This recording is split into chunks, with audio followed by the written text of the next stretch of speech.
we're having to run dual screens. Sorry We're about super that. technical here. So yeah. Um, no, we are live. So sorry, we were this close to having technical difficulties again, and we finally figured it out. So it's Apple's fault, not ours. All right. So hope y'all are doing well. Hope y'all are geared up to have some wet rest this weekend. All right. We hope you get some rest. We just want to go through a couple things today. We know that we've been really mainly talking about getting everybody on Google Classroom, making sure if anybody needs any help with that, please call us. We're happy to assist you as you start rolling that out. Please make sure you're slow rolling all of those things out. Take your time with getting students on. Be patient with parents as well. Hopefully, if we show patience and grace with them, they're going to show it back to us as you get going. There's a lot, so we have several students that we have found out do not have Wi-Fi, so we've ordered hotspots for them, but it's going to take about a week or two to get those to come in during this time. So we're encouraging those we're going to talk to those parents and encourage them to come to the parking lot and submit, but that's going to be tough to do. So just know that we're going to be talking to them. We do have a few, and we'll let you know if they're in your classes to let you know about those. Also, if you are doing a just live talking to your students, please use Google Hangout. That's a great way to do that. And then we're going to talk today about if you're going to do pre-recorded lessons. We're going to go over Screencastify and then uploading those to your Google Classroom, and you can use YouTube as well. So we're going to go through that right now. So stick with us. We're going to walk you through this. Again, as always, if you have any questions after this, we're just a phone call away to help you. Yeah, and I do want to hit just again on the using, if you're doing a live conferencing with your students in a group or one-on-one, I really encourage you to use the Google Hangouts because, again, it's super simple. It's a direct link, or especially if it's a calendar invite, there's a link already built in. I know there's other popular options out there that a lot of colleges use, like Zoom, and a lot of times that's for different reasons. But when you use that, it'll hit you through like a window, and then there's this prompt about downloading things, even though it doesn't technically download anything. There's just some steps that can get confusing for parents and for students. Now, if you've already scheduled stuff in Zoom, keep it scheduled. Don't go change everything, okay? Don't stress yourself out. It is not worth making the switch over that. But I do encourage you in the future, really think about using the Google Hangouts because it's going to be the simplest option for our students and teachers. I mean, students and parents, maybe you too. Okay, so we're going to go ahead, and start talking about, so this is just different ways to video your lessons. We're doing a lot of video now. And there's options to do it, but this is going to be the best way. So number one is Screencastify. Now, let me get over here. It's a Chrome extension. It's already been put out to you. So when you log into your school account, you should see it here. If not, you can go install it. Now, yesterday in my email, I emailed out instructions on how to get the premium version. And so there is a link there with a coupon code. It's cast_COVID, and that is all caps, okay? So cast_COVID, all caps, and it'll give you premium. But it's real simple. So when you open it up here, it gives you the choice. You can record a browser tab, you can record your whole desktop, or you can do a webcam recording. Now, again, this is for pre-recorded videos. This is not for live stuff. Hangouts is live. This is pre-recorded lessons, notes, things like that. You can choose if you want to embed your webcam, and it'll put it down. I've got two cameras hooked up right now, but it'll put it down in that bottom corner if you want your kids to see you while you're talking or whatever, so you can do that.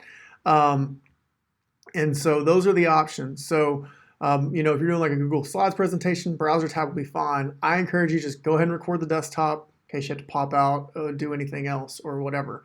Now, if you were using the document camera program to record videos, it has recording built in. I'll show you that program in a second. Or if you wanted to, you could use Screencastify, record your whole desktop. And then while you're doing that, you can have the document camera window up. Obviously, it's going to record that. Then if you need to pop into a slides presentation for some stuff. So this might be, no matter what, if you're making a pre-recorded lesson, the best way to go. Okay, so I'm going to go ahead and hit record. I hope it doesn't give any weird feedback because I'm streaming two things at once, but I apologize if it does. So I'm going to hit record. It's going to tell me, do you want to share the application window, which would be just Chrome, or do you want to record the whole screen? I always play it safe and record the whole screen. And so I'm going to click share. It's going to give me a little countdown somewhere, and then it's going to start recording. Now, when it's recording, it's doing funny things here because I'm on two monitors. So when it's recording, you get some tools where you can draw things. I usually don't use them, but you record. Once you're done, you click up here, and you just click stop. So it's real easy. Hit record, hit stop. Now, this is one of the big reasons that I love this thing. I'm going to pause this because I'm worried that it might be playing the sound for both. So here's one of the reasons that I love this. So I've recorded my video. I'm good to go. It automatically, right here, lets me preview it. It also automatically puts it in Drive. Now it'll create a screencastify for you, but it's automatically in Drive, so I can copy this link if I want to. But the other thing you can do is you can publish it to YouTube straight from here. And I can choose public or unlisted video. And then once I hit publish, it will actually give me the link that I can put into Classroom. Now, I encourage you, when you're making your videos, go ahead, upload them to YouTube. The reason being, you can put that link in Classroom, and YouTube videos just load faster than Drive videos do.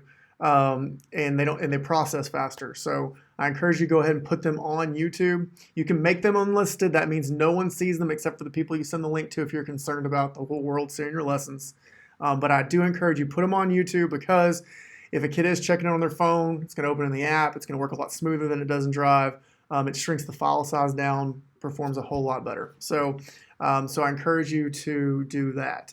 And while it feels weird to say this, that's really it for Screencastify. I know this is like the biggest program we're telling to use. This is one of the reasons. So simple. Open it, choose desktop, hit record, and then it's going to record. As soon as it's done, it puts it in Drive for you. And then it also, you can put it in Classroom if you wanted to straight there. You can publish them to YouTube, all those options. I do encourage you, title your videos well, because you think about how many videos you're about to create. I encourage you too to use the date. That's been helping me as I'm recording more often lately than not. It's easier to put the date, and then if you want to put more than that, a topic or something like that, that helps as you're finding things. Mm-hmm. Once you're in Google Classroom and you go to make an assignment, remember when you're on that assignment page, it's going to drop down and you can add your things there. Mm-hmm. Now, someone asked, is there a way to edit? Okay, so you can open it in this little editor. It's going to take it a second. Okay. I apparently did not do my coupon. My coupon. You do. Okay. You're giving everybody your coupon and not using your own. So you can edit in here, and you can see there's crop tools to where you can crop the video down, like if you wanted to cut some corners out or things like that. And then there's also the scissor where you can trim it. But I am going to suggest something. I would personally, if you want to edit something, download the video over here. And then you have iMovie installed on your computer, and you can do that as well. Another option, and this would only be if you were just in a real creative mood. We pay for WeVideo. It's an online video editing program. It has tons of audio built in, like that you can use. It has tons of video clips, like fun things like fire and sports and all sorts of stuff. So if you were really wanting to spice things up, you can send me a link an email, and I can send you the info on setting up your WeVideo account. It's logged in with Google, but you just need an access code to get premium. So I would say if you're going to edit, use iMovie, download it. You can chop it up. Super simple. If you really wanted to get fancy and just have fun and throw some music and some random video clips of people dribbling basketballs just to keep your kids' attention and be funny, whatever you want to do, I can get you set up on WeVideo and you can do a lot of things there. And Buck, if you're like me and you want to keep this, you're new to this and you want to keep it, simplicity is key here. It's okay if you have bumps along the way. If you recorded yourself and you're teaching and you're new to all of this video and things like that, it's okay if you have mistakes in these, especially if you're sending them out to your classroom. So if you want to keep it simple, just plain screen Castify and video is fine. Yeah, and I've mentioned this in past videos, but keep in mind what our kids watch now. They watch YouTube channels all day, so they're not expecting the type of TV production that we grew up expecting, and so they're going to get it, and they're watching them for a reason. I was going to say another thing with this titling it well. Because, hey, bonus, all these lessons you're videoing them, you can use them next year when life is normal again, or at the end of the year. We pray. Yes. So if you title them, then you're going to have stuff ready to go for kids who are absent. If we have a snow day, you're going to have stuff in Drive and YouTube already to go. Now, I'm getting some questions about publishing to a YouTube channel. So the thing is. You already have a YouTube channel. You just didn't know it. So when you publish to YouTube, it's going to go to your Google account. By default, when you have a Google account, you are given a YouTube channel. And so when you publish to YouTube, it's going there. Now, if you get into this and you're like, wow, I love all these videos on YouTube. Now I want a different thing. I want to put it in playlists or all that kind of stuff. Email me, we can talk, and if there's enough interest, we'll do videos. But you already have a YouTube channel. When you hit publish, it's automatically going to put it on there for you and give you the link. Now, this share to Google Classroom. So it's a default window. So if you've pushed Google Classroom stuff from other sites, Edpuzzle, Quizlet, things like that, it's pretty much the same. So I can choose our class. Here's our staff training sample. I can choose. Do you want to make an assignment, a question, an announcement, or material? If I'm going too fast, you might want to check out our Google Classroom video we did. We are going to be loading those to the at-home learning. All these videos we make, we're going to load to the at-home learning page on iLearn and keep them going. And so when I do that, I now have all this stuff. There's the file video for my deal. I can choose my due date. Go ahead. Go up to the Is it materials? Sorry, I'm going to expand this out a little bit. Yeah. Okay. There we go. Now we can see it. It's already there loaded for you when you do it that way. So that makes it really nice. One thing I want to point out, several of you were asking me about this, and I just want to go ahead and while we have it's up, once you load a video or document of any kind, it's going to pop this drop down. If you want just for students to view, they can edit or make a copy for each student. If you want every student to have, maybe it was a file of some kind, but you want every student to have their own copy. Maybe they're manipulating that file in some way and sending it back to you. Maybe that's their assignment. Make sure you make a copy for each student there. That's a handy tip. Yeah. Now, we're getting some questions about, how to direct students to the video, especially if you put it up on YouTube. That's going to be one of those things where I always say, take a step back and think through what's going to be simplest, okay? Most likely the share to classroom button is always going to be simplest, okay? And this is one of those things I think we mentioned last time. We'll be clicking as we go and we're going to notice things. I forgot the share to classroom button because I don't usually use a Google Classroom anymore. For you, that may be best to just do it that way. And I wouldn't have students go to YouTube and find it here and find it there. I would put everything through Google Classroom. Yes. That way they're not having to take extra steps. You're not having to remember where it is. I would do every single thing I sent out through Google Classroom. Now I do want to say, so again, thinking through best for every situation. If this is your whole assignment, or if you're just doing a weekly Monday morning announcements, I miss you video, hitting that straight to classroom button is going to be great. But you may notice in this window, there's nowhere to add more materials. So if this is just part of your lesson, there's also notes, there's a handout. That's where I would do the publish to YouTube, copy the link once it gives it to you, then come into Classroom and create your assignment. So either way, it ends up in Classroom. There just may be situations where you want to add that extra step. And so again, it's think through, okay, what's the purpose? What's the goal here? What's the easiest way? But I would, whether it's straight to Classroom or you do put it on YouTube, still make this the place where the kids access it. And so, because even if they did go to YouTube, they're going to get distracted. So when they're trying to find your videos, so you can put it in there as a link. Let me get actual Google Classroom up real quick. Okay. Okay. So if you're making a Monday morning or anything, what I would do is I would put that in just stream. If it's not an assignment, you can add that into your stream.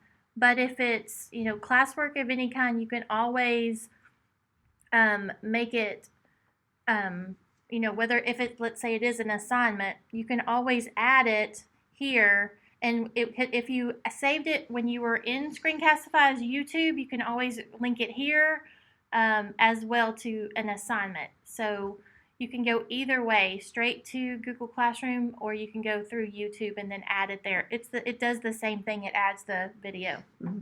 Yeah, definitely. So that would be it. So that is Screencastify, and like I said, I would use this to record your videos because it's going to record everything. And so if you think about it, if you were teaching in class, you would probably be writing on the board a little bit, maybe showing a couple slides. You're going to mix in things in and out. And so that's, with it recording your whole desktop, that's going to give you the freedom to do that because it is recording the whole desktop. And then again, it's automatically on Drive. So it's saved forever for you, okay? Great thing. And then you can copy the link, and then you've got these options here to share and distribute things to students. So what I do like about it is sometimes when I've done a video, I forget. I'm like, where did I put it? Well, I like that it automatically goes to my Drive because then I don't have to worry about losing it. Mm-hmm. Yes, definitely. And like I said, make sure with that you title it, because I've run into that recently because I've gotten some emails from y'all and I'm like, oh, I know I made that video. And I'm having to go try and find it. And I'm like, I wish I would have titled some of my stuff better. So if you ever do wonder where it is, you need to go back and get it. There's a Screencastify folder created in your Drive the first time that you do it. So, and again, so we're talking about recorded lessons that you're going to use as part of your lesson plan or messaging here. So I do want to show you, because some of y'all grabbed the document cameras. So if you grabbed a document camera, one of the little portable ones, and we still have more. So if you think, hey, I need to show myself writing some things, okay? And that's what these document cameras were for. It's like it's like your Elmo that some of you have the older ones, or some of y'all remember overhead projectors. So that is what this is for. This is not a camera for you to film your face, unless you want to use it that way. But when you plug it in, it plugs in with a USB cable. It opens, the program that makes it run is this visualizer app here, which was already pushed out to your staff laptops, so you should have it. So this is just another kind of deal here. I'm going to find where that window, there it is, okay? Hey, so it does have here a lot of options where you can take pictures and you can record video on here. So this is one other area where this might be a way to record video if you wanted to. Some of these other fancy options, I don't think I would use or worry about right now. We have enough things to figure out right now. But I did since it does record video and we're talking about video options, just wanted to mention this here. Now, just a couple of things real quick to navigate it. This is where you can adjust some different things. This is your zoom, okay? You don't need really the rest of this stuff. You're not making a professional, video here. You can freeze your screen.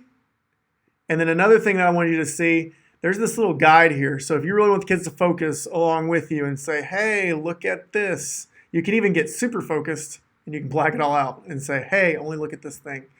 Um, if you needed sections, you can turn it into a grid, okay? And then this just kind of refocuses it. So I did want you to know, those of you that picked up the document cameras, you can record videos to it, okay? Or with this program.